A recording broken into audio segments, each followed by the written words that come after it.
think it's interesting that most of us have, to some extent, a little bit of dread around networking. I've actually spoken with a couple of people here for the Career Forum saying, okay, here I go. I came to meet people and got to take a deep breath and jump in and start shaking hands with recruiters and feeling a bit of trepidation around that.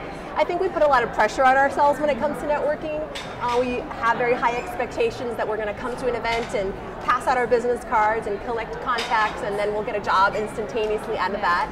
And the way I really encourage people to approach it is from a different mindset. So think about networking as anything that you do that will build and maintain relationships with people who you can help and who can help you. So that's very broad, and it's not limited just to swapping business cards.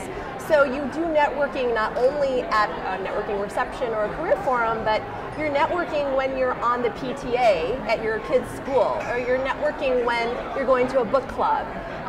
You're networking when you're reaching out to catch up with a contact over coffee. Or for those people who are located in the field or far away from their contacts, I also encourage them to keep in touch through Skype video calls and just to reach out. So I really encourage people to think of networking more broadly, and I also encourage people to network in a way that plays to their strengths.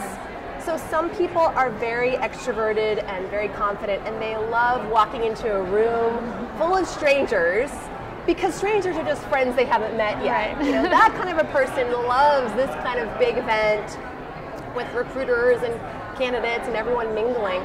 But for other people, maybe that's not their strength. Maybe they're better at one-on-one. Maybe they're a great listener. Maybe they're a great writer. So they can identify what those strengths are and figure out ways to network that build on those strengths. So that might be one-on-one coffees or conversations. It might be keeping in touch through emails. It might be writing a guest blog post on the blog or website of someone that you really admire, or for an organization that you're targeting.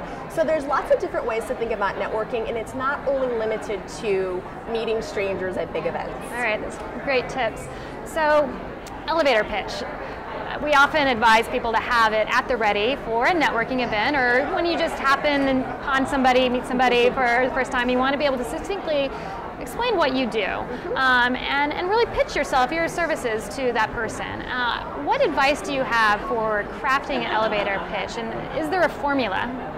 Actually, there's a formula that I like to use. There's no one right way, but I do like to encourage people to think of the who, and the what. So that's two who's and one what. So the first who is, who am I? So that's introducing yourself either by your skill set, your background. I am a writer. I am a water and sanitation expert. Insert whatever expertise you're trying to promote. So that's the first who is, who am I? The second who is, who do I work with, or who do I want to work with? So that might be, I work with maternal health projects. I work with microfinance organizations, or whatever you're already doing, or for job seekers, who you're targeting. And then finally is the what, and that is what problem do I help them solve, or what solution do I provide?